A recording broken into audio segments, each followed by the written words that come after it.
पहला प्रश्न है कि होम्योस्टेटिस। साथियों, होम्योस्टेटिस प्रक्रिया से क्या समझते हैं, उदाहरण सहित समझाइए। अगर आपसे पूछ देगा कि होम्योस्टेसिस क्या होता है बताइए, तो आपको बताने पड़ेंगे। ठीक है, चलिए हम इसको एग्जाम्पल के साथ में होम्योस्टेटिस को समझेंगे। परिभाषा पहले देख लीजिए, होम्योस्टेटिस होता क्या है। डियर फ्रेंड, मानव शरीर के आंतरिक वातावरण को स्थिर अवस्था में बनाए रखने की प्रक्रिया ही होम्योस्टेटिस कहलाता है। देखिए, होता यह है कि होम्योस्टेटिस एक ऐसा प्रोसेस है जो मेंटेन करता है इंटरनल इन्वायरमेंट को ऑफ द बॉडी। मतलब होम्योस्टेटिस जो है वह आपके शरीर के या किसी के शरीर के जो हमारा इंटरनल पार्ट है, इंटरनल जो भी हमारा आंतरिक स्थिति अंग है, उसका जो है समान स्थिति में बनाए रखने के लिए जो है यह काम होता है, और इसी प्रक्रिया को होम्योस्टेसिस कहते हैं। सीधा समझिए कि मानव के शरीर के आंतरिक मतलब इंटरनल इन्वायरमेंट जो है वह क्या होता है, मेंटेन होना ही जो है क्या कहलाता है, होम्योस्टेटिस कहलाता है। यानी मानव शरीर के आंतरिक वातावरण को स्थिर अवस्था में बनाए रखना ही, यानी एक समान अवस्था में बनाए रखना ही होम्योस्टेटिस कहलाता है। ठीक है, चलिए उदाहरण के तौर पे हम लोग समझते हैं कि कैसे जो है एक समान वातावरण को आंतरिक बनाए रखता है। होम्योस्टेटिस प्रक्रियाओं के कुछ मुख्य उदाहरण निम्न है। अब जो होम्योस्टेटिस प्रोसेस है उसका कुछ उदाहरण यहाँ पे दिया गया है। देखिए, पहला उदाहरण है कि जब रक्त में एंडोक्राइन ग्लैंड से स्रावित होने वाला हार्मोन का स्तर कम हो जाता है तो हाइपोथैलेमस पीयूष ग्रंथि को उद्दीपित करता है। देखिए, इसका कहने का मतलब है, इंटरनल इन्वायरमेंट का मतलब होता है कि हमारा शरीर में जो भी आंतरिक वातावरण गड़बड़ाने का जब सिचुएशन होता है तो होम्योस्टेटिस एक ऐसा प्रोसेस होता है जहाँ पे हमारे अंदर जो है ऐसा चेंज होता है कि वह जो है बॉडी को मेंटेन करके एक साथ ले चलता है। जैसे अगर ब्लड में अंतःस्रावी कोई ग्रंथि है तो उसके द्वारा अगर कोई हार्मोन जो है कम जाता है, हार्मोन स्रावित होने में अगर कम जाता है, जैसे इंसुलिन में अगर कम जाता है तो हम उसको एक समान बनाए रखने के लिए हमारा बॉडी क्या करता है कि पैंक्रियाज को क्या करता है, उद्दीपित करता है। पैंक्रियाज को कहता है कि ये पैंक्रियाज, चलो तुम्हारा अपना अपना काम करो, जो तुम्हारा काम है इंसुलिन का स्रावन करो। तो मीन्स इसका मतलब होता है कि पीयूष ग्रंथि क्या करता है, पीयूष ग्रंथि मास्टर ग्रंथि होता है। यह सभी ग्रंथि को खासकर एंडोक्राइन ग्लैंड को निर्देश देता है कि कब क्या करना है, नहीं करना है। जैसे ही अगर बॉडी में किसी हार्मोन को कमी होने लगेगा तो पीयूष ग्रंथि उसको क्या करेगा, उद्दीपित करेगा, स्टिमुलेट करेगा, मतलब जगाएगा कि चलो चलो उठो उठो उठो, तुम सिक्रेशन करो, इस चीज़ का बॉडी में कमी हो रहा है। अब इस चीज़ के जब पूरा हो जाता है तो वह समान अवस्था में बना रहता है हमारा बॉडी। यानी पहला उदाहरण यही है कि कोई भी एंडोक्राइन ग्लैंड है उससे अगर स्रावित होने वाला हार्मोन में कम और ज़्यादा होता है तो उसको जो है पीयूष ग्रंथि उद्दीपित करता है कि चलो भाई तुम अपने काम करो, यहाँ पे हार्मोन की कमी हो रही है। ठीक है, तो जिससे जो होता है वह शरीर में समान स्थिति बनकर रहता है। ठीक है, पहला हो गया। दूसरा यहाँ पे देखिएगा, दूसरा है कि जब शरीर का तापमान सामान्य से कम हो जाता है तो इस स्थिति में विपरीत प्रक्रियाएं होती है, जैसे त्वचा की कोशिकाओं का संकुचित हो जाना तथा स्वीट ग्लैंड की सक्रियता कम हो जाना। अगर किसी का बॉडी का तापमान अगर नॉर्मल हो जाता है, कम हो जाता है, तो देखते होइएगा कि हमारा बॉडी खुद जो है हीट जनरेट और हीट रोकता है। ठीक है, अगर होम्योस्टेटिस का मतलब क्या होता है, समान अवस्था बनाए रखना बॉडी में। अगर कुछ भी कम हो जाए शरीर में या कोई भी चीज़ के कम के आभासी हो तो हमारा बॉडी ऑटोमेटिक जो है वैसा काम करने लगता है जो चाहिए। ठीक है, अगर नहीं बर्दाश्त होता है तब जाके हमें पता चलता है, तब जाके हम बाहर से कुछ काम करते हैं ताकि हमारा शरीर जो है आंतरिक वातावरण समान बना रहे। जैसे टेम्परेचर अगर गिरने लगता है तो व्यक्ति को क्या होता है, शरीर का तापमान गिरने से भी क्षति होता है। तो ये कब होता है, तो जब हमारा बॉडी इस चीज़ को पहचान लेता है कि तापमान कम हो जा गया है तो वह कोशिका जो होता है उसको क्या करता है, कंट्रैक्ट कर देता है, संकुचित कर लेता है, जिससे और ज़्यादा टेम्परेचर का रिलीज ना हो। ठीक है, उसी प्रकार से अगर बहुत ज़्यादा पसीना जा रहा हो और उसी में अगर टेम्परेचर कम रहा हो तो उस कंडीशन में हमारा जो बॉडी होता है ऑटोमेटिक से स्वेट ग्लैंड को जो एक्टिविटी है इसको कम कर देता है। अब जैसे ही स्वेट ग्लैंड को एक्टिविटी को कम करेगा, पसीना कम निकलेगा, जिससे तापमान जो पहले रिलीज हो गया है और ज़्यादा तापमान रिलीज ना हो, ऐसा मेरा और आपका बॉडी ऑटोमेटिक काम करना चालू कर देता है। तो यही जो है होम्योस्टेसिस का उदाहरण होता है। ठीक है, नेक्स्ट है तीसरा है, देखिए बॉडी और क्या करता है, यहाँ पे देख लीजिए।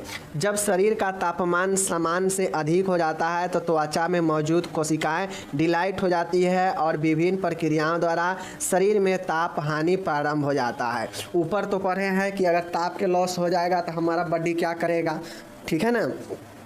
यहाँ पे दिया है कि अगर इसी प्रकार से शरीर का तापमान अगर बढ़ जाए, अधिक हो जाए, तो हमारा शरीर भी जो है क्या करता है, अगर तापमान हमारा बॉडी का बढ़ गया है तो हमारा इंटरनल इन्वायरमेंट सही बना रहे, पर्यावरण एक स्थिर में रहे, इसके लिए हमारा शरीर भी काम करता है। क्या काम करता है कि जो कोशिका होता है स्किन का, त्वचा का, वह डिलेट हो जाता है, मतलब विस्तारित हो जाता है, फैल जाता है, जिससे ज़्यादा से ज़्यादा तापमान का जो है रिलीजिंग होने लगे, जिससे तापमान जो है समान हो सके।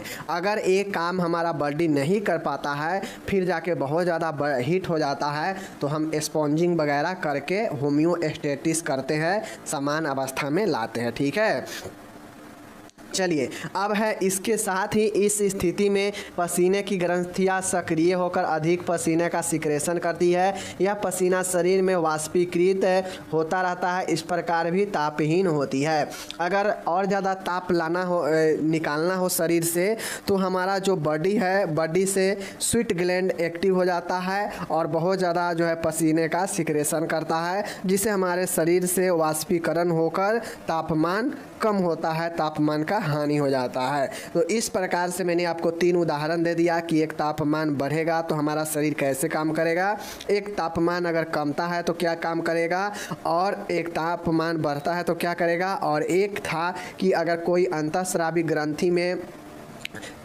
से कोई हार्मोन के सीक्रेशन में कमी होने लगता है तो कैसे जो है मास्टर ग्लैंडी के रूप में प्यूटरिड ग्लैंड जो है निर्देश करता है, उद्दीपित करता है कि चलो भाई तुम अपने काम पर लग जाओ। तो ये सब के सब एक उदाहरण है होम्योस्टेसिस का, मीन्स शरीर के समान अवस्था को बनाए रखने का। ठीक है, चलिए तो आपका प्रश्न यहाँ पे समाप्त हो गया। अगर आपसे 5 नंबर में होम्योस्टेसिस पूछेगा तो उदाहरण सहित लिख दीजिएगा।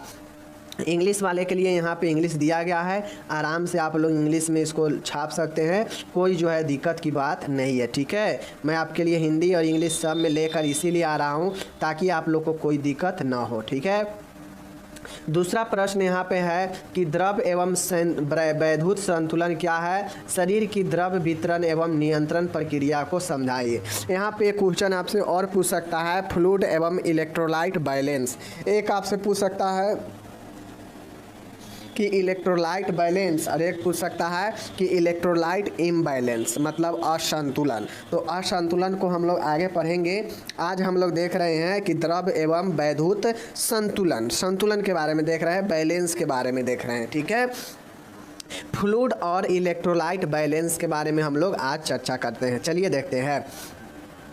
मानव शरीर में मुख्य तरल पदार्थ जल होता है। देखिए आप लोग पहले इस चीज़ को समझिए, हमारे शरीर में तरल जो होता है, आप लोग को पता है हमारे शरीर में लगभग जो है 65 से 70% जो वज़न होता है वह तरल का होता है। ठीक है, इसमें से बहुत ज़्यादा जो है जल ही रहता है। जैसे रक्त के बात करते हैं तो रक्त में जो है आप लोग को पता है कि रक्त में 55 और 45 का भांज रहता है। 55 में प्लाज्मा रहता है और इसमें कार्पसल्स रहते हैं, रुधिराणु रहते हैं। इस 55 में 90% जल होते हैं और 10% ही आपके प्लाज्मा रहते हैं, जो कि पीला वाला पदार्थ होता है। तो इस प्रकार से देख लीजिए कि जल का मात्रा कितना है। ठीक है, तो ये जो प्लाज्मा वगैरह होता है ये सब के सब हमारे शरीर में तरल के रूप में रहता है। मानव शरीर में मुख्य तरल पदार्थ जल होता है। वैसे तो शरीर में तरल पदार्थ के रूप में रक्त भी है, लसिका भी है, इत्यादि प्रवाह जो है होता रहता है, परंतु शरीर का लगभग 60 से 70% भाग जल का है। मैंने पहले बताया कि शरीर में तो बहुत सारे तरल है जो आपको प्रवाहित होता है, जैसे ब्लड हो गया, लसिका हो गया, ये सब के सब जो है तरल होते हैं, लेकिन इसमें 60 से 70% संपूर्ण शरीर के भाग का 60 से 70% तरल ही जो है जल के रूप में रहता है। समझ गए चीज़ को? चलिए अब यहाँ पे देखिएगा, वैद्युत का मतलब इलेक्ट्रोलाइट तात्पर्य है उन खनिज लवणों से जो शरीर में किसी आवेश या आयन के रूप में कार्य करते हैं, अर्थात एक अच्छे स्वास्थ्य एवं शरीर के सभी तंत्रों को समान कार्य करने के लिए व्यक्ति के शरीर में द्रव एवं वैद्युत का होना आवश्यक है। ओके, यह दोनों ही हमारे शरीर के लिए आवश्यक ही नहीं बल्कि इनकी मात्रा भी एक नियत और सीमित अनुपात में होनी चाहिए। यहाँ पे क्या कहा है कि इलेक्ट्रोलाइट, फ्लूइड और इलेक्ट्रोलाइट हमारे शरीर में जो है शरीर के अच्छे स्वास्थ्य के लिए और शरीर के विभिन्न तंत्रों को अच्छे से काम करने के लिए बहुत ज़रूरी है कि प्रत्येक व्यक्ति में द्रव और इलेक्ट्रोलाइट का संतुलन बना रहे। ठीक है, इलेक्ट्रोलाइट क्या होता है? तो जैसे सोडियम क्लोराइड, ठीक है ना, ये सब के सब जो है पोटेशियम, ये सब के सब हमारे शरीर में आयन वाला है, आयन उत्पन्न करता है और यह जो है आवेश या आयन उत्पन्न करने वाला होता है, आयन के रूप में काम करता है। तो यह सब के सब इलेक्ट्रोलाइट में वैद्युतांक में आता है। ठीक है, और यही जो है हमारा शरीर में इलेक्ट्रोलाइट एक अच्छे स्वास्थ्य को निर्धारित करता है और शरीर के अन्य तंत्रों को, अन्य अंगों को जो है बहुत ही अच्छा से काम करने में मदद करता है और आवश्यक होता है। ठीक है, यह दोनों ही हमारे शरीर के लिए आवश्यक ही नहीं, मतलब इलेक्ट्रोलाइट और साथ में फ्लूइड दोनों हमारे शरीर के लिए आवश्यक ही नहीं, बहुत ज़रूरी है कि इसका नियत मतलब एग्जैक्ट और लिमिट में यह अनुपात होनी चाहिए। बढ़ने से भी प्रॉब्लम होती है और घटने से भी। अगर आपके शरीर में सोडियम क्लोराइड, पोटेशियम का मात्रा भी बढ़ जाता है तो प्रॉब्लम होगा, अगर घट जाता है तो फिर भी प्रॉब्लम होगा। तो इसलिए इसकी मात्रा निश्चित और नियमित और सीमित होना बहुत ज़रूरी होता है। तो यही आपका इलेक्ट्रोलाइट और फ्लूइड होता है। ठीक है, अब शरीर में इसका डिस्ट्रीब्यूशन कैसे होता है? तरल पदार्थों का डिस्ट्रीब्यूशन ऑफ बॉडी फ्लूइड, शरीर के तरल का कैसे वितरण होता है, चलिए हम लोग देखते हैं। अब यहाँ पे आप लोग देखिएगा कि ये जो वितरण होता है, शरीर में द्रव के वितरण को दो भागों में बांटा जा सकता है, मतलब दो भागों में बांटा जाता है। ठीक है, पहला होता है इंट्रासेलुलर फ्लूइड, पहला जो है वह इंट्रासेलुलर फ्लूइड होता है। अंतःकोशिकीय द्रव, अंतःकोशिकीय द्रव का मतलब होता है जो कोशिका के अंदर मौजूद होने वाला द्रव होता है। जिसमें मैं आप लोग को पढ़ाया हूँ कि एक कोशिका है, हमारा एक कोशिका है तो इसके अंदर जो है तरल भरा होता है। ठीक है, इसके अंदर तरल भरा होता है, क्योंकि तरल नहीं रहेगा तो कोशिका नष्ट ही हो जाएगा। तरल इसमें भरा है और ये कोशिका के तरल पर जो अंग जो है जैसे माइटोकॉन्ड्रिया वगैरह तैरता रहता है तो इसको साइटोप्लाज्मा कहते हैं, कोशिकांग कहते हैं। ठीक है, तो यहाँ पे आप लोग देखिएगा कि अंतःकोशिकीय द्रव इंट्रासेलुलर फ्लूइड जो है पहला है। यह शरीर के कोशिकाओं के अंदर पाए जाने वाला द्रव अंतःकोशिकीय द्रव कहलाता है। यह द्रव कुल द्रव का लगभग 60 से 70% होते हैं। एक चीज़ ध्यान में रखना पड़ेगा आप लोग को कि अगर बॉडी में 70% पूरा अगर द्रव है तो इसमें से इस 70% का 60 से या 70 सीधा मानिए, जैसे 70% का मतलब हुआ 70। ठीक है, 70, 100 का मतलब 100, 100% का मतलब 100 पूरी, तो 70 का मतलब 70। अगर 70 यूनिट द्रव है तो इसका 60% क्या होगा? इसका 60%, इसका अगर टोटल मान गए हम लोग मानते हैं कि शरीर में हमारा 60 से 70% तरल होते हैं। इस तरल में भी दो प्रकार के विभाजन किया गया है। तो इस 60 से 70% तरल में जो फिर से 60 से 70% होगा वह जो है इंट्रासेलुलर होगा, कोशिका के अंदर वाला फ्लूइड होगा। और कोई भी चीज़ 100% होता है तो इसमें से बाकी के रह गया 30%। तो जो 30 से 33% होता है वह कोशिका के बाहर भरा होता है द्रव। ठीक है, यह एक्स्ट्रा सेलुलर फ्लूइड कहलाता है। ठीक है, देख लीजिए एक्स्ट्रा सेलुलर है, इसका मतलब होता है कि कोशिका के बाहर भरे द्रव। शरीर कोशिकाओं के बाहर पाए जाने वाला द्रव बाह्य कोशिका द्रव कहलाता है। यह कुल द्रव का लगभग 30 से 33% तक होता है। इस द्रव को पुनः दो भागों में विभाजित किया जाता है। देखिए जो कोशिका द्रव होता है वह सबसे ज़्यादा होता है 60 से 70%। संपूर्ण द्रव का, अगर बॉडी में जितना भी द्रव है उस संपूर्ण द्रव का 60 से 70% सभी कोशिकाओं में भरा होता है। ठीक है, बाकी के जो 30 से 33% होता है वह कोशिका के बाहर होता है, इसीलिए इसे एक्स्ट्रा सेलुलर फ्लूइड कहा जाता है। ठीक है, जो 30 से 33% होता है। और ये जो एक्स्ट्रा सेलुलर फ्लूइड होता है इसको जो है आपको दो भागों में फिर से विभाजित किया गया। कौन कौन भाग? पहला है इंटरस्टेटियल फ्लूइड और एक है इंट्रावेस्कुलर फ्लूइड। पहला है इंटरस्टिशियल फ्लूइड, इंटरस्टेशियल फ्लूइड और इंट्रावेस्कुलर फ्लूइड। दोनों याद रखिएगा, इंटरस्टेशियल फ्लूइड और इंट्रावेस्कुलर फ्लूइड दोनों याद रखिएगा तो आसान रहेगा समझने में। यह हम लोग सब क्या पढ़ रहे हैं? एक्स्ट्रा। ठीक है, एक्स्ट्रा फ्लूइड मतलब एक्स्ट्रा सेलुलर फ्लूइड मतलब कोशिका के बाहर का तरल। यह 30 से 33% वाला जो है दो भागों में फिर से विभाजित है, एक इंटरस्टिशियल फ्लूइड और एक इंट्रावेस्कुलर फ्लूइड। इंटरस्टिशियल फ्लूइड जो है यह द्रव अंतरालीय स्थान इंटरस्टिशियल स्पेस में पाया जाता है तथा कुल द्रव का 25% होता है। मीन्स हम लोग एक्स्ट्रा सेलुलर फ्लूइड में 30 से 33% क्या देखे हैं कि टोटल एक्स्ट्रा सेलुलर फ्लूइड होता है। ठीक है, अब इस 30 से 33% में भी 25% जो है क्या होता है, वह 25% आपके जो है वह इंटरस्टेशियल फ्लूइड होता है जो है कहाँ होता है? अंतरालीय स्थान मतलब इंटरस्टेशियल स्पेस में पाया जाता है। ठीक है, जो 25% होता है। समझ गए? अब यहाँ पे दूसरा जो है वह है इंट्रावेस्कुलर फ्लूइड। इंट्रावेस्कुलर फ्लूइड का मतलब होता है कि यह द्रव वाहिनियों में पाया जाता है तथा कुल द्रव का लगभग जो है 7 से 8% होता है। इसका उदाहरण है रक्त में पाया जाने वाला प्लाज्मा। ठीक है, तो आप लोग समझ। देखिए मैं आपको यहाँ पे बताता हूँ, मैंने क्या पढ़ा कि इलेक्ट्रोलाइट और फ्लूइड और इलेक्ट्रोलाइट बैलेंस क्या है, इसके वितरण डिस्ट्रीब्यूशन को समझा है। तो फ्लूइड और इलेक्ट्रोलाइट से समझ गया क्या होता है, कितना हमारे शरीर में जल है, क्या है। तो इसके बाद हम लोग देखे हैं कि इसको दो भागों में बांटा गया है डिस्ट्रीब्यूशन को। एक डिस्ट्रीब्यूशन है जो शरीर के कोशिका के अंदर में होता है तरल, तो उसे हम लोग इंट्रासेलुलर फ्लूइड कहते हैं, नो डाउट। और यह फ्लूइड जो है संपूर्ण फ्लूइड का 60 से 70% भाग जो है सीधा के सीधा कोशिका में मौजूद होता है, तो उसका तो बात ही हटा दीजिए। ठीक है, अब रह गई बात बाकी के जो 30 से 33% फ्लूइड जो बचते हैं वह जो है हमारे एक्स्ट्रा सेलुलर फ्लूइड होता है, यानी कोशिका के बाहर स्थित फ्लूइड होता है। समझ गए?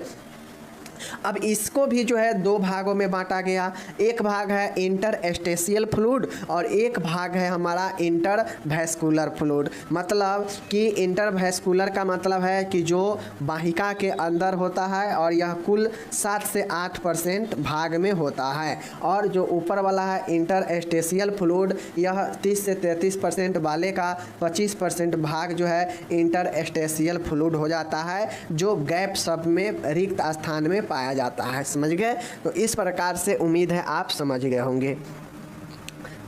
इंग्लिश यहाँ पे दिया गया है, इंग्लिश वाले इंग्लिश में देखिएगा, हिंदी वाले हिंदी में देखिएगा, कोई दिक्कत नहीं है। मैं आपको कितना बार बता दिया, आप नहीं समझे तो आप जानिए। ठीक है, तीसरा जो प्रश्न है आज का और बहुत VVI ये क्वेश्चन है, इसको आप लोग VVI कर लीजिए 5 नंबर के लिए, 5 मार्क्स के लिए। ठीक है, 5 मार्क्स के लिए बहुत VVI प्रश्न है कि निर्जलीकरण क्या है, इसके प्रकार, कारण, लक्षण और प्रबंध को बताएं निर्जलीकरण के। ठीक है, मेरे डियर फ्रेंड, निर्जलीकरण डिहाइड्रेशन जो होता है इसके बारे में हम लोग को बताना है। तो निर्जलीकरण के मतलब क्या होता है कि शरीर से अत्यधिक मात्रा में जल का निष्कासन हो जाना निर्जलीकरण कहलाता है। ठीक है, जिसमें शरीर में तरल पदार्थ का आयतन जो है घट जाता है और व्यक्ति को निर्जलीकरण हो जाता है, डिहाइड्रेशन हो जाता है। ठीक है, तो ये चीज़ समझ गए। निर्जलीकरण के मतलब क्या होता है? निर्जलीकरण मतलब जल का नहीं होना, शरीर से अत्यधिक मात्रा में तरल या जल का निष्कासन होना निर्जलीकरण कहलाता है। ठीक है, शरीर में तरल पदार्थ का आयतन इससे घट जाता है। जैसे समझिए 4 किलो का बाल्टीन है, 4 लीटर का कोई बाल्टीन है, उसमें 4 लीटर पानी रखा है। अगर उसमें हम जो है कोई छिद्र कर दे, उसमें होल कर दे बाल्टीन में और उससे 1 लीटर पानी उसमें से छिद्र के द्वारा निकल जाएगा तो क्या हो जाएगा कि उसका आयतन तो घट जाएगा। पहले जो 4 लीटर वॉल्यूम का आयतन था वह तो अब 3 लीटर हो जाएगा, तो वॉल्यूम कम जाएगा। तो ही कहता है निर्जलीकरण अगर तब होता है जब शरीर से बहुत अधिक मात्रा में तरल पदार्थ या जल निकल जाए, निष्कासन हो जाए, तो निर्जलीकरण हो जाता है, जिससे शरीर में तरल पदार्थ का आयतन घट जाता है। ये चीज़ इतना समझ गए। इंग्लिश में आपके यहाँ पे दिया गया है, आप लोग देख लीजिएगा। ओके, अब हमसे यहाँ पे पूछता है कि निर्जलीकरण के प्रकार क्या है। मेरे डियर साथी, निर्जलीकरण के मुख्यतः 3 प्रकार होते हैं। ठीक है, मुख्यतः 3 प्रकार होते हैं। पहला प्रकार है हाइपरटोनिक। हाइपरटोनिक जो डिहाइड्रेशन होता है, अच्छे से समझिएगा, एक होता है हाइपरटोनिक, एक होता है हाइपोटोनिक और एक होता है आइसोटोनिक। बस यही 3 प्रकार पर दिमाग आपको लगाना है। और आपको मैंने पहले ही बता दिया कि हाइपरटोनिक है। हाइपरटोनिक का मतलब होता है कि हाइपरटोनिक का मतलब क्या होता है कि हाइपर, मैं आपको पहले बता दिया कि हाइपर का मतलब होता है अत्यधिक या ज़्यादा। ठीक है, अत्यधिक या ज़्यादा। हाइपो का क्या मतलब होता है? तो हाइपो का मतलब होता है कम। ठीक है, तो इस प्रकार से आप इसके नाम को याद रखिएगा। तो एक है आपका हाइपरटोनिक डिहाइड्रेशन और एक है आपका हाइपोटोनिक डिहाइड्रेशन और एक है आपका आइसोटोनिक डिहाइड्रेशन। ठीक है, जिसका आइसो का मतलब होता है समान। तो अब ये तीनों नाम याद रहेगा तो समझना कैसे है देख लीजिए। चूँकि हम लोग ऊपर यहाँ पे पढ़े हैं, यहाँ पे डिफिनीशन में पढ़े हैं निर्जलीकरण का कि शरीर से जल का अत्यधिक मात्रा निष्कासन होना ही निर्जलीकरण कहलाता है। मीन्स शरीर से बहुत ज़्यादा जो है जल का निकासी हो जाना ही जो है निर्जलीकरण कहलाता है। ठीक है, किसका निष्कासन हो रहा है? जल का। अब जल का ही आप लोग बेस मान के इस तीनों के टाइप्स को आसान से बना देंगे। ठीक है, कैसे? पहला पॉइंट है हाइपरटोनिक। हाइपरटोनिक का मतलब होता है कि ज़्यादा, तो हम लोग का क्या हो रहा है? जल का निष्कासन हो रहा है। ठीक है, तो जल का निष्कासन होगा हाइपरटोनिक में इलेक्ट्रोलाइट से ज़्यादा। ठीक है, इलेक्ट्रोलाइट कम होगा और वाटर जो है ज़्यादा जो है निष्कासन हो जाएगा। तो इस कंडीशन को हम लोग हाइपरटोनिक निर्जलीकरण कहते हैं। ठीक है, इसमें होता यह है कि इलेक्ट्रोलाइट की तुलना में शरीर से जल का निष्कासन बहुत ज़्यादा हानि हो जाता है। ठीक है, तो इसलिए इसे हाइपरटोनिक कहते हैं, क्योंकि जल का ही निकासी हो रहा है। ऊपर भी डिहाइड्रेशन में देखें कि जल का निकासी होना ही बहुत अत्यधिक मात्रा में डिहाइड्रेशन निर्जलीकरण कहलाता है। तो हाइपर है, हाइपर के मतलब अधिक। तो किसका अधिक? जल का अधिक बहाव, जल का अधिक निष्कासन, हाइपरटोनिक। ओके, और जब जल अधिक होगा तो चूंकि हम लोग जानते हैं कि फ्लूइड और इलेक्ट्रोलाइट साथ साथ काम करता है बॉडी में, तो जैसे ही वाटर अगर अत्यधिक होगा तो इलेक्ट्रोलाइट का हानि कम होगा हाइपरटोनिक में। चीज़ों को समझ गए? चलिए, अब दूसरा है आइसोटोनिक। आइसोटोनिक का मतलब होता है कि इसे हम लोग हाइपोवोलेमिया भी कहते हैं। हाइपोवोलेमिया का मतलब होता है कि तरल पदार्थों के आयतन में कमी आ जाना, और तरल पदार्थ के आयतन में कमी आ जाता है तो उसे हाइपोवोलेमिक शॉक भी लग जाता है पेशेंट के, यानी तरल के कमी होने से शॉक जो लगता है उसे हाइपोवोलेमिक शॉक कहते हैं। ठीक है, तो अगर किसी के बॉडी में इलेक्ट्रोलाइट और वाटर दोनों का समान लेवल में जो है क्या होता है, हानि होता है। मतलब इलेक्ट्रोलाइट का निष्कासन भी और वाटर जल का भी निष्कासन दोनों का समान अगर मात्रा में होता है तो उसे आइसोटोनिक कहते हैं। ठीक है, समांगी निर्जलीकरण। ओके, अब यहाँ पे है हाइपोटोनिक। हाइपोटोनिक का मतलब समझिएगा, बहुत आसान है। हाइपोटोनिक का मतलब होता है, मैं पहले ही बताया कि हाइपो का मतलब होता है क्या चीज़, कम, कमना। तो इसमें कमेगा क्या, तो चूँकि हम जल को बेस मान रहे हैं तो हाइपोटोनिक में जल का जो सिक्रेशन होगा वह कम जाएगा और इलेक्ट्रोलाइट जो है क्या होगा, ज़्यादा होगा।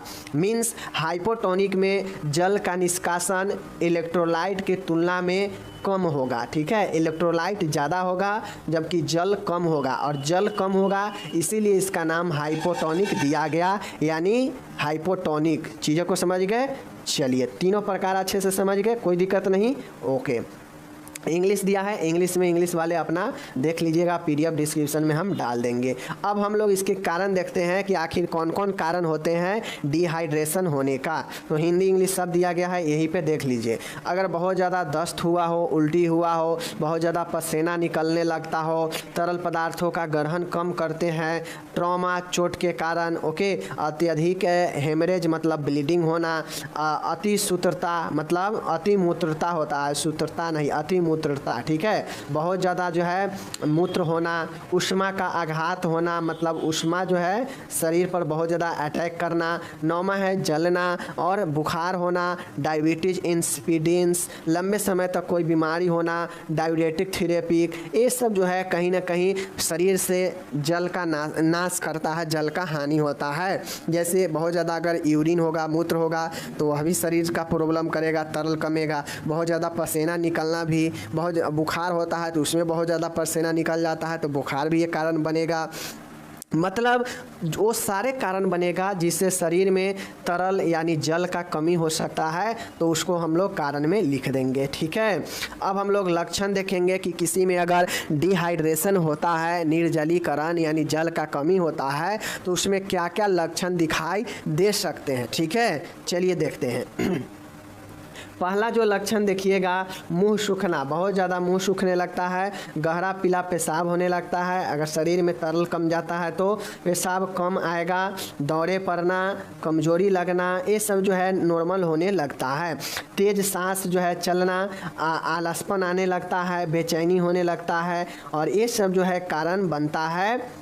रक्तचाप घट जाएगा, कब्ज रहने लगेगा, धंसी हुई आंख धंस जाएगा, समझ गए, और शुष्क त्वचा पड़ जाएगा, ड्राई स्किन हो जाएगा। मीन्स अगर आपके शरीर में तरल पदार्थ का कमी हो जाएगा, जल के कमी हो जाएगा, तो क्या क्या चीज़ें लक्षण में दिख सकता है, ये तो कॉमन चीज़ें हैं, खुद से लिख सकते हैं। सही बातें हैं, शरीर में अगर तरल नहीं रहेगा तो आपका शरीर, आंखें धंस जाएगा, शरीर दुबला हो जाएगा, ठीक है, बीमारी हो जाएगा, बहुत ज़्यादा समस्या होने लगेगा, तमाम के चीज़ें जो है, मुंह सूखने लगेगा, त्वचा झुर्रीदार हो जाएगा, कब्ज रहने लगेगा, रक्तचाप घट जाएगा, बेचैनी होने लगेगा। तो ये सब जो है कहीं ना कहीं क्या होता है, आप लोग को ये सब कहीं ना कहीं जो है बॉडी में क्या करता है कि कमी होने से लक्षण दिखाई देता है। ठीक है, तो ये चीज़ मैंने बता दिया। अब एक नर्स के रूप में नर्सिंग प्रबंध कैसे करेंगे, अगर हम लोग जानेंगे कि कोई पेशेंट को बहुत ज़्यादा शरीर से तरल पदार्थ कम रहा है, तरल इलेक्ट्रोलाइट फ्लूइड का कमी हो रहा है, तो उसको हम कैसे देखभाल प्रबंध करेंगे, चलिए देखते हैं। पहला है, सर्वप्रथम ORS पीने की सलाह देंगे। मरीज को पर्याप्त मात्रा में पानी लेने के लिए उत्साहित करेंगे। मरीज को आवश्यकता का तुरंत जो है IV फ्लूइड से शुरू करेंगे। अत्यधिक सेवर अगर रक्तस्राव होता है तो इन्फ्यूजन मशीन के द्वारा जो है प्रयोग करना चाहिए। मरीज को DNS RL एकांतर क्रम में दी जानी चाहिए। ठीक है, उसके बाद है 6 नंबर का है कि मरीज का इनटेक आउटपुट चार्ट तैयार करनी चाहिए। 7वां है, मरीज का वजन नियमित रूप से चेक करते रहना चाहिए। मरीज का वाइटल साइन भी नियमित रूप से चेक करते रहना चाहिए।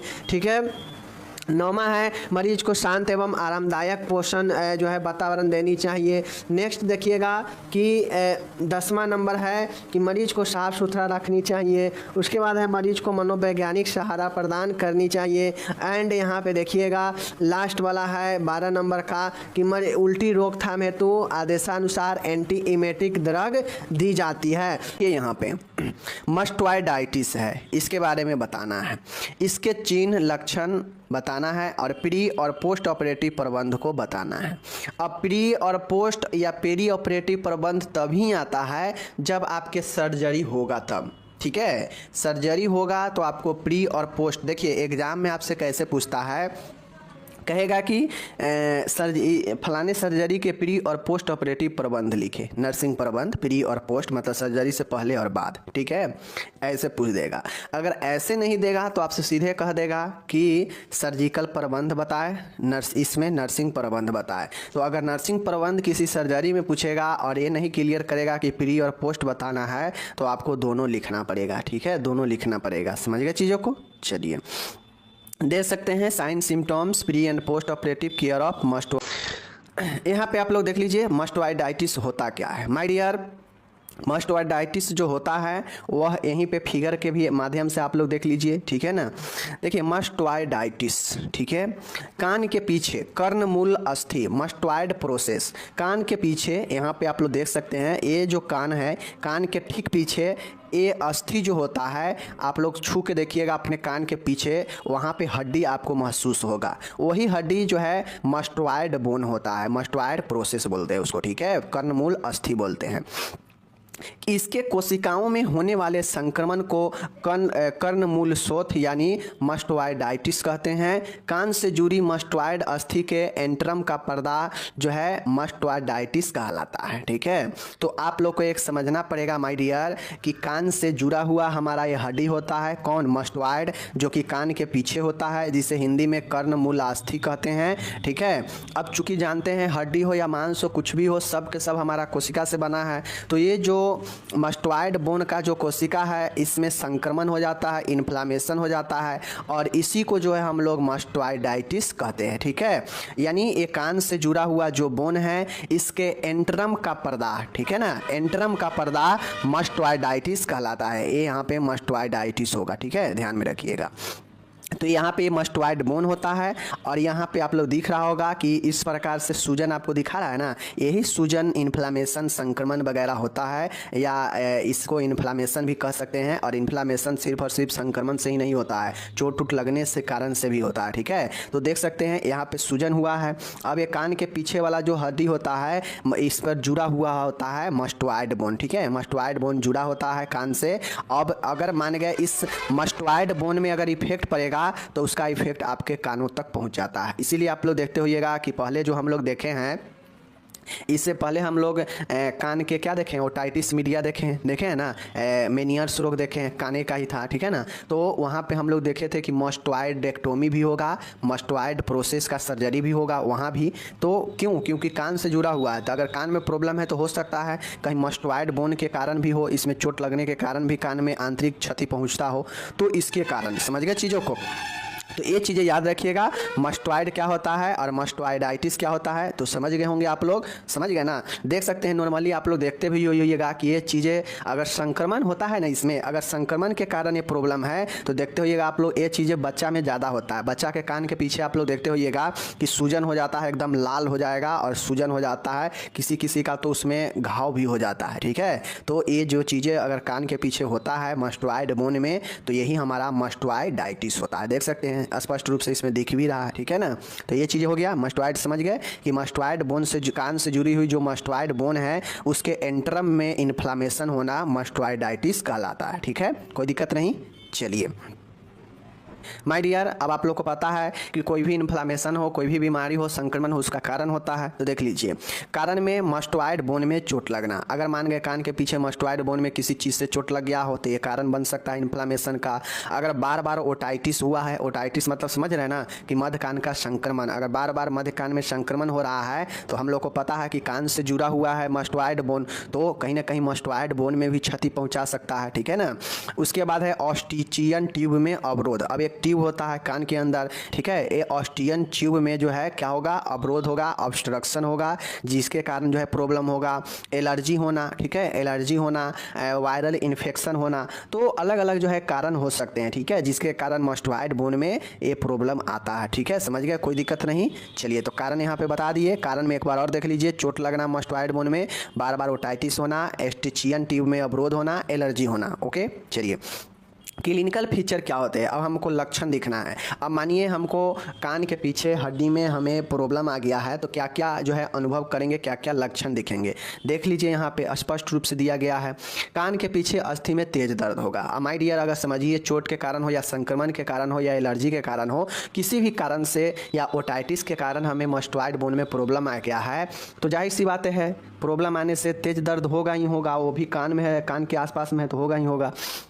मस्टोइड बोन लाल हो जाता है, रेडनेस, जो ऊपर अभी देखे हैं ना, ये आप लोग अनुभव भी करते होइएगा। अगर किसी को अगर होता है कान के पीछे तो वह बिल्कुल लाल होता है, ठीक है, वहाँ पे सूजन हो जाता है, मस्टोइड बोन पर सूजन हो जाता है। अब आप लोग को पता है कान में हो या कहीं दर्द होता है, कुछ होता है तो बुखार हो ही जाता है, तो यह भी एक लक्षण दिखता है। कान में संक्रमित स्राव रिसार, ओटोरिया, ओटोरिया मतलब होता है कि कान से स्राव होना, संक्रमित स्राव होना, ठीक है, कान से सिक्रेशन होगा। श्रवण क्षमता में कमी आएगा, हियरिंग लॉस होगा, उल्टी एवं जी घबराएगा। क्यों? क्योंकि कान हमारा संतुलन बनाने का भी काम करता है। अगर कान के आसपास ही प्रॉब्लम होगा तो जी घबराना और उल्टी होना तो होगा ही होगा, श्रवण क्षमता में लॉस होगा ही होगा, कान से संक्रमित श्राव जाएगा ही जाएगा, बुखार तो होगा ही होगा, दर्द होगा तो, और मस्टोइड बोन पर सूजन भी होगा, लालिमा भी होगा, तेज दर्द भी होगा। तो यह सब लक्षण और चिन्ह होते हैं, ठीक है, कोई दिक्कत नहीं है, बहुत आसानी। संतुलन बिगड़ना, यह भी एक लक्षण चिन्ह ही होगा। अब निदान मतलब इसका डायग्नोसिस कैसे होगा, देख लीजिए। सबसे पहले किसी भी बीमारी के लिए 3 चीज़ें महत्वपूर्ण होता है। 3 चीज़ें अगर आप किसी भी बीमारी के डायग्नोसिस में लिखते हैं तो गलत नहीं होगा। पहला, हिस्ट्री कलेक्शन, किसी भी बीमारी के मरीजों का हिस्ट्री लेते हैं, ठीक है। दूसरा है उसके शारीरिक जांच करते हैं, फिजिकल एग्जामिनेशन करते हैं, और ब्लड इन्वेस्टिगेट। यह 3 चीज़ें किसी भी बीमारी के लिए मस्ट है, और लिख देंगे तो कोई गलत नहीं कर सकता है, ठीक है।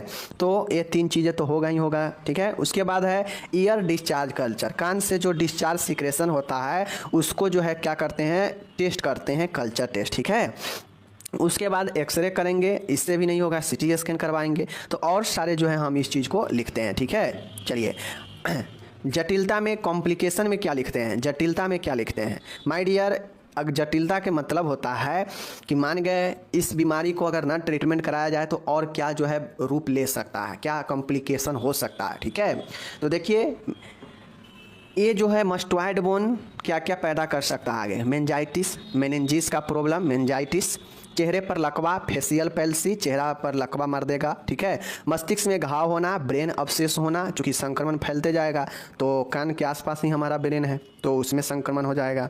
लेब्रेंथाइटिस, जो लेब्रिंथ होता है उसमें जो है संक्रमण, इन्फ्लामेशन हो जाएगा तो लेब्रेंथाइटिस भी हो सकता है। तो इस प्रकार से माय डियर कॉम्प्लिकेशन में meningitis, facial palsy, brain abscess, labyrinthitis, यह कॉम्प्लिकेशन याद रखिएगा मस्टोइड बोन का। ओके, चलिए अब माय डियर हम लोग जानते हैं प्रबंध। अब हम लोग जटिलता देख लिए तो अब प्रबंध बताना है। अब मैं आप लोग को बता चुका हूँ प्रबंध में 3 चीज़ें होगा, अगर सर्जरी संभव होगा तो सर्जरी लगाकर 3 प्रबंध होगा, नहीं तो ऐसे प्रबंध में अगर सर्जरी नहीं होगा तो 2 प्रबंध होगा, एक चिकित्सीय प्रबंध और एक नर्सिंग प्रबंध, ठीक है।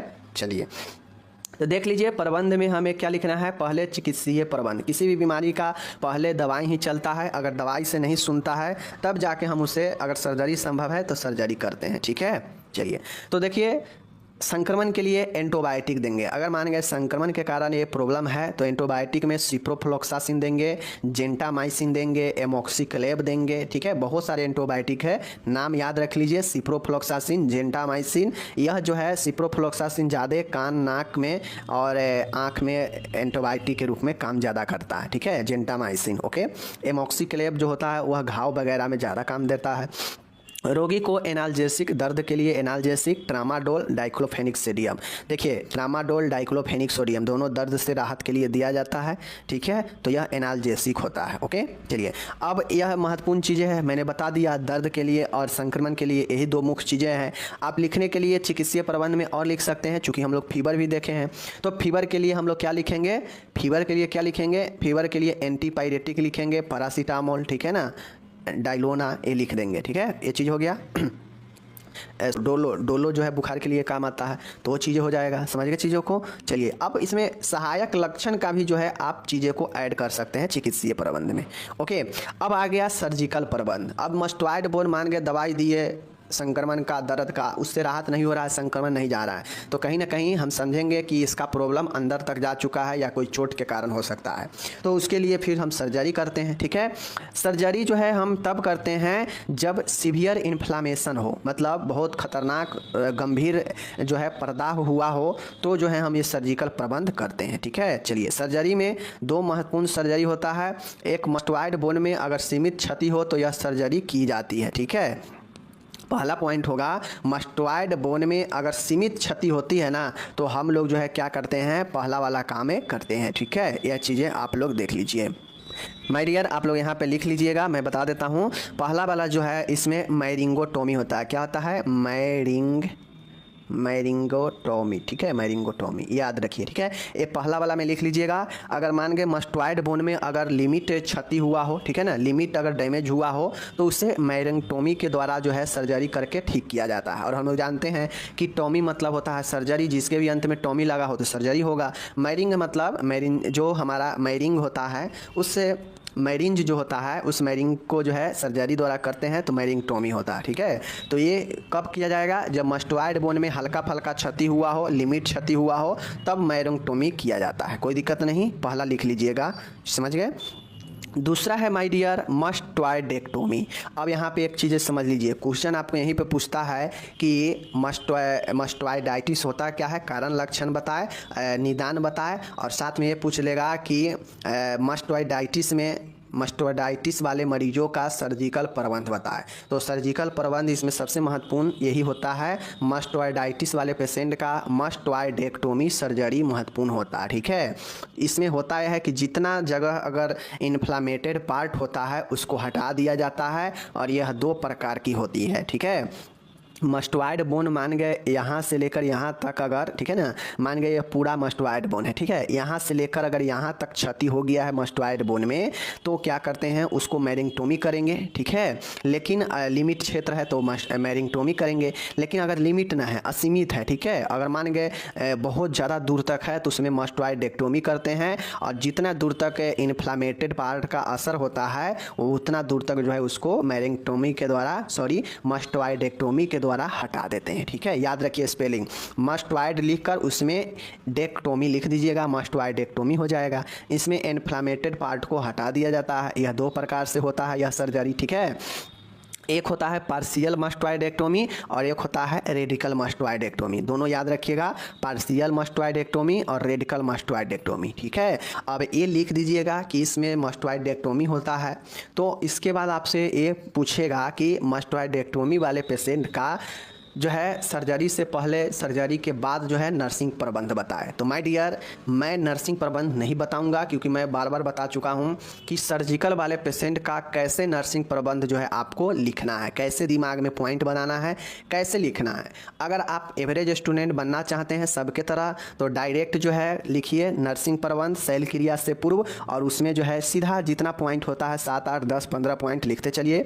फिर उसके बाद पॉइंट दीजिए सर्जिकल प्रक्रिया के बाद नर्सिंग देखभाल, फिर उसमें जो है चीज़ों को लिख दीजिए, ठीक है। लेकिन अगर आप एक अच्छे स्टूडेंट बनना चाहते हैं तो मैं पढ़ा चुका हूं कि सर्जरी से पूर्व और सर्जरी के बाद जो है देखभाल कैसे करनी चाहिए, ठीक है, मैं बता चुका हूं। तो उसके आधारित, चूंकि यह कान का समस्या है, तो उसी हिसाब से जो है आपको क्या करना पड़ेगा, लिखना पड़ेगा। बाकी सब पॉइंट उसी के तरीक़ा से आप लिख सकते हैं जो मैं पर्सनल पढ़ा चुका हूं कि सर्जरी से पहले, सर्जरी के दौरान, सर्जरी के बाद कैसे जो है हम पेशेंट को देखभाल करते हैं। बस इसमें वर्ड ये लगा देना है, मस्टोइडेक्टोमी वाले पेशेंट को, मस्टोइडेक्टोमी वाले पेशेंट को, ठीक है। तो ये चीज़ें समझना है। बाकी टाइम हम लैप्स नहीं करेंगे, आप लोग ये देख लीजिएगा, लिखिएगा, ठीक है। नहीं लिखिएगा मैं PDF डिस्क्रिप्शन में दे दूंगा, ये आप पढ़ लीजिएगा नर्सिंग प्रबंध, ठीक है। चूँकि नर्सिंग प्रबंध आपको सभी जो है सभी बीमारी में आएगा, सभी सर्जरी में आएगा। अब हमारा सेकेंड क्वेश्चन आज का है, बहुत महत्वपूर्ण सवाल है, यहाँ पे देख सकते हैं। सवाल क्या है, टॉन्सिलाइटिस। टॉन्सिलाइटिस बहुत लोगों को होता है, सही हो जाता है, ठीक है। तो ये टॉन्सिलाइटिस होता है और यह टॉन्सिलाइटिस बहुत महत्वपूर्ण होता है, ठीक है, याद रखिएगा। टॉन्सिलाइटिस के कारण लक्षण, उपचार, प्री और पोस्ट ऑपरेटिव नर्सिंग प्रबंध पूछेगा। तो यहाँ भी देख सकते हैं, यह भी हमारा ENT से रिलेटेड है, मुंह में होने वाला प्रॉब्लम है, ठीक है ना। चलिए दिखाते हैं। अब आप लोग को यहाँ पे एक चीज़ें दिख रहा होगा माय डियर, देखिए टॉन्सिलाइटिस होता क्या है। देखिए टॉन्सिल, मैं बता देता हूँ, टॉन्सिल, ठीक है, टॉन्सिल है, ठीक है। अब इस टॉन्सिल में आइटिस लगा देंगे तो यही टॉन्सिलाइटिस हो जाता है, समझ गए ना। टॉन्सिल का पर्दा, मुख गुहा। अब ये जो टॉन्सिल होता है कहाँ होता है, ओरोफेरिंग्स, ठीक है ना। ओरो मतलब मुख और फेरिंग्स दोनों के जो है ज्वाइंट स्थल पर हमारा यही जो है क्या होता है, देख सकते हैं यहाँ ए वाला जो पार्ट आपको दिख रहा है ना, ए वाला पार्ट, यही वाला पार्ट हमारा इस साइड, और इस साइड जो दिख रहा है यही टॉन्सिल होता है। अगर इसी टॉन्सिल में कोई पर्दा, कोई इन्फेक्शन, कोई चीज़ें होता है तो इस प्रकार से देख सकते हैं लाल हो जाएगा, टॉन्सिल में संक्रमण हो जाएगा, टॉन्सिल में सूजन आ जाता है, ठीक है, टॉन्सिल बढ़ जाता है और इसी को हम लोग टॉन्सिलाइटिस कहते हैं, ठीक है, कोई दिक्कत नहीं। चलिए आप लोग खुद का भी अनुभव कर सकते हैं, सबके मुंह के पीछे वाला जो भाग होता है वहाँ पे जो है हमारा टॉन्सिल दोनों साइड में रहता है, छोटा छोटा, और यही अगर प्रॉब्लम होता है, इसमें इन्फेक्शन या कोई रीजन से अगर कोई इन्फ्लामेशन होता है तो यहाँ पे लाल हो जाएगा इस प्रकार से, उसमें जो है सूजन हो जाएगा, टॉन्सिल बढ़ा हुआ लगेगा, सूजा हुआ लगेगा, और यही हमारा क्या होता है, इन्फ्लामेटेड टॉन्सिल होता है, जिसे हम लोग टॉन्सिलाइटिस कहते हैं। समझ रहे हैं ना चीज़ों को। तो देखिए चीज़ों को पढ़िएगा आसानी से तो आसानी से समझ में आएगा, अगर ज़्यादा जोर लगा के पढ़िएगा तो फिर दिक्कत होगी, ओके। तो ये कहता है कि मुख गुहा के पिछले भाग, मुख गुहा क्या, यही ना है मुख गुहा, ओरोफेरिंग्स। ओरोफेरिंग्स का मतलब होता है ओरल, ठीक है, ओरल मतलब मुख प्लस फेरिंग्स, इस दोनों के जो ज्वाइंट स्थल होता है मुख गुहा में, वहीं पर एक टॉन्सिल स्थित होता है, टॉन्सिल, और उसी में संक्रमण द्वारा जो पर्दा होता है, वह जो सूजन होता है उसे टॉन्सिलाइटिस कहते हैं। ज़्यादातर केसेज में जो टॉन्सिल होता है वह इन्फेक्शन के कारण ही होता है, ठीक है। कुछ ही रीजन हो सकता है कि वह चोट के कारण क्षतिग्रस्त हो, अगर मुंह में आप जो भोजन वजन करते हैं उससे, ठीक है, वरना 99% मामले में यह इन्फेक्शन के कारण ही टॉन्सिलाइटिस होते हैं, ठीक है। चलिए कारण क्या क्या होते हैं, तो जब संक्रमण की बातें आएगा तो वहाँ पे बहुत सारे जीवाणु आ जाएंगे, जैसे हेमोलाइटिक स्ट्रेप्टोकोकी, ठीक है, स्टेफाइलोकोकी, निमोनोकोकी, यह सब बैक्टीरियल है, ठीक है, जो आपके मुंह में इन्फेक्शन कर सकते हैं टॉन्सिल को। तो हेमोलाइटिक स्ट्रेप्टोकोकी द्वारा, स्टेफाइलोकोकी द्वारा, निमोनोकोकी द्वारा, इन्फ्लुएंजा वायरस द्वारा, ठीक है, ये सब कारण बनते हैं। ऊपरी श्वसन तंत्र संक्रमण, अगर मान गए ठीक है ऊपर में कोई संक्रमण हुआ है, ठीक है ना, तो उस संक्रमण के जरिए भी टॉन्सिल में संक्रमण हो सकता है। प्रदूषित वायु और भोजन के जरिए भी हो सकता है। तो नॉर्मली इसमें जो होता है यही है, hemolytic streptococci, staphylococci, pneumococci, influenza virus द्वारा, ऊपरी श्वसन तंत्र का संक्रमण, प्रदूषित वायु और भोजन के द्वारा, ठीक है। तो ये कारण बनते हैं टॉन्सिलाइटिस होने का।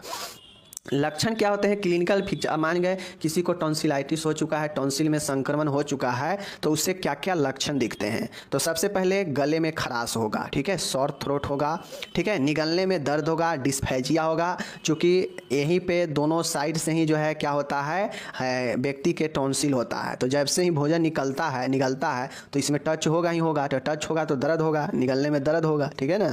तो ये चीज़ें हैं। बुखार आएगा, अब चूँकि हम लोग जानते हैं, अभी ऊपर भी देखें हैं कि जैसे ही दर्द होता है तो दर्द के असर से बुखार हो ही जाता है, ठीक है।